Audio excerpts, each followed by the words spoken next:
பழையன கடந்தன புதியன புகுந்தன பரலோக குடிமகனான் மறுரூபமாகி மணவாளன் இயேசுவை. எத்தனை பேருக்கு அந்த ஏக்கம் இருக்குது? அதெல்லாம் பாட்டோட முடிஞ்சு பாஸ்டர், பாட்டு தான் முடிஞ்சிருச்சேன். இதயமெல்லாம் ஏங்குதையா. உண்மையான வரிய வரும்பொழுது இதயம் என்ன ஆகுது?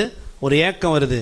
அந்த ஏக்கம் நிஜமாக மாறணும்னா இங்கே ஜென்ம சுவாபமுள்ள மனுஷனை நாம் சிலுவையிலே அறைய வேண்டும். அல்லேலூயா. அப்படி ஜென்ம சுவாபம் மனுஷன் சாகலை மாறலை அப்படின்னா உள்ள இருக்கிற ஜென்ம சுவாபம் நம்மை எப்படி ஆளுகை செய்கிறது? முதல் விஷயம் மத்தேயு 23 அதிகாரம் 27 28 வாசிங்களேன்.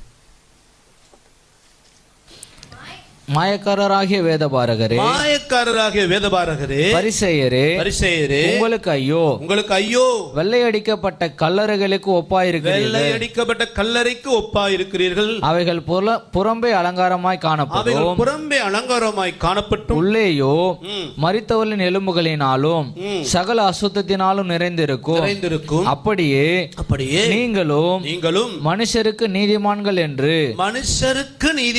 என்று புறம்பே காணப்படுகிறீர்கள். உள்ளத்திலோ மாயத்தினாலும் அக்கிரமத்தினாலும் நிறைந்திருக்கிறீர்கள். யாரை பார்த்து ஆண்டவர் சொல்றாரு?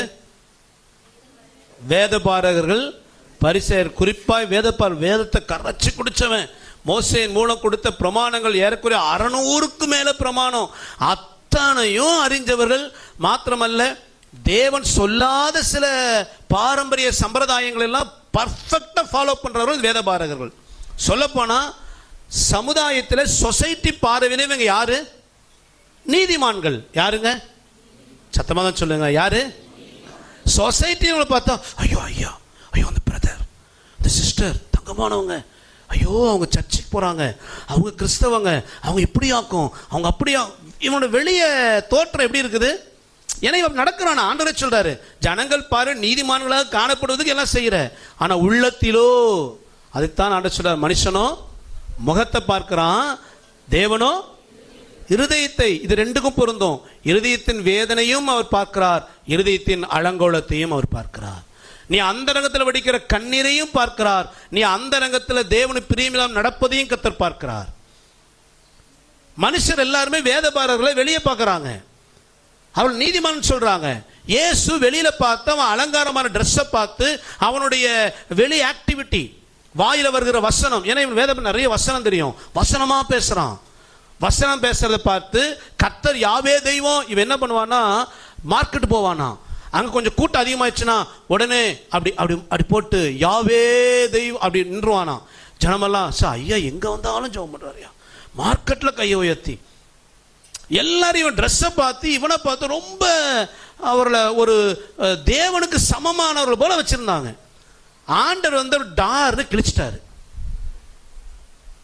ஏய் வெள்ளையடிக்கப்பட்ட கல்லறையேன்ட்டாரு. அவங்க அங்கிருந்து பிரதர் சிஸ்டர்ன்றான். ஆண்டவர் சொல்றாரு, வெள்ளடிக்கப்பட்ட கல்லறைய உள்ள புறம்பே நீ அலங்காரமா இருக்கிற, உள்ள எப்படி இருக்கிற? நாரி போயிருக்கிறியே.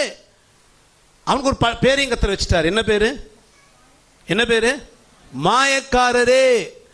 ஏன் அப்படின்னா இவன் வெளியில தான் இவன் ஆவிக்குரியவனை போல தன்னை அடையாளப்படுத்தி கொண்டான். உள்ளான இருதயம் மாறவில்லை. இந்த உள்ளான இருதயம் மாறலன்னா இவனுக்கு சத்தியம் தெரியாதா? தெரியும். இவன் செய்யற தப்புன்னு தெரியாதா? ஆண்டவர் சொல்வாரு, விதவைகளின் வீட்டிலே நீண்ட ஜெபம் பண்ணி வீட்டை அபகரிச்சிருவானா. யாராவது லஞ்சம் கொடுக்கறான் அப்படின்னா அவனுக்கு ஒரு ஜெபம் பண்ணி லஞ்சத்தை வாங்கி அவன் செய்யற தப்புக்களை உடந்தையா போவான். வெளியில ஜெபம், இருதயத்தில் அத்தனை பொல்லாதது. இவனுக்கு தப்புன்னு தெரியாமலா இல்ல, இவனுடைய பழைய அந்த அருவருப்பான வாழ்க்கை தப்புன்னு தெரிஞ்சும் மனம் திரும்ப மனம் இல்லாமல் அந்த பழைய வாழ்க்கை தொடர்ந்து கொண்டே இருந்தான்.